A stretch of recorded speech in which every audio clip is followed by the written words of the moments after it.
Hi friends! இன்னைக்கு ஒரு mini vlog பார்த்துரலாம். முட்டைக்கோஸ் பொரியல் என்னதான் சமைச்சு குடுத்தாலும் இந்த பிள்ளைங்க சாப்பிடுறதே கிடையாது. முட்டை போட்டு குடும்மா, அப்புறம் நல்லா சாப்பிடுவாங்க அப்படின்னு சொல்லிட்டு வீட்ல அம்மா சொல்லியிருந்தாங்க. அதனால கொஞ்சம் எண்ணெய் விட்டு கடுகு, உளுந்தம்பருப்பு, வெங்காயம், பச்சை மிளகாய், கருவேப்பிலலாம் போட்டு எப்பவும் தாளிக்கிற மாரி தாளிச்சு முட்டைக்கோஸ் கழுவி வச்சத எடுத்து போட்டு சூப்பரா பொரியல் பண்ண ஆரம்பிச்சுட்டேன். மசாலா நம்ம தேங்காய் தானே போடுவோம். ஆனா இன்னைக்கு வந்து காரத்துக்கு பச்சை மிளகாய் மட்டும் போட்டிருக்கேங்க.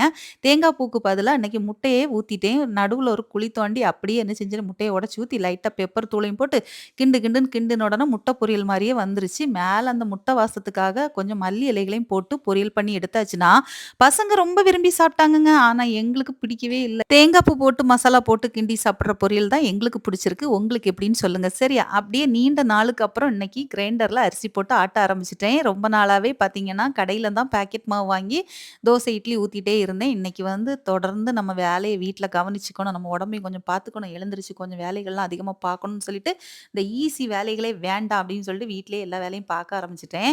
அப்படியே கொஞ்சம் காய்கறிகள்லாம் வீட்டுக்காரங்கள்ட்ட சொல்லி வாங்கிட்டு வர வச்சிருந்தேங்க. அந்தால எல்லாத்தையும் வாங்கி கொண்டு தந்தாங்க. வாங்குறது கூட கடையில பார்த்து பார்த்து வாங்கிரலாம். ஆனா அத எடுத்து வைக்கிறது தான் ஒரு பெரிய வேலையா இருக்கும். ஒரு வழியா எல்லாத்தையும் எடுத்து வச்சு முடிக்கிறதுக்குள்ளாடி அப்படியே கிரைண்டர்ல அரிசியும் அரைய ஆரம்பிச்சுருச்சு. இட்லிக்குன்னா கொஞ்சம் கொரகொரப்பா அரைச்சா போதும். ஆனா தோசைக்குன்னா கொஞ்சம் நைஸா அரைச்சுக்கணும். இட்லிக்கு தேவையான மாவ கொஞ்சம் ஃபர்ஸ்ட்டே எடுத்து வச்சுட்டு, அப்புறம் தோசைக்கும் கொஞ்சம் அரைய விட்டுறலாம் அப்படின்னு சொல்லிட்டு எடுக்க போறேங்க. அவ்வளோதான். இன்னொரு வீடியோல பார்க்கலாம். டாட்டா! பாய்.